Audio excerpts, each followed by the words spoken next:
Môže nás byť milión. Milión traderov, analytikov, špekulantov, ktorí čítajú grafy, sledujú sviečky a veria, že nájdu vzorec, ktorý im odhalí budúcnosť. Ale pravda? Nikto nevie, čo sa stane zajtra. Sme súčasťou hry, ktorú neriadime. Manipulácie?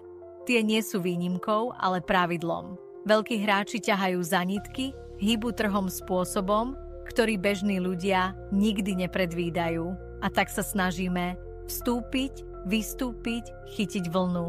No v skutočnosti len reagujeme na pohyby niekoho iného. Preto viem jedno. Krátkodobé obchodovanie je len ilúzia kontroly. Ak ti niekto sľubuje vysoké zisky za pár dní či týždňov, predáva ti sen, nie stratégiu.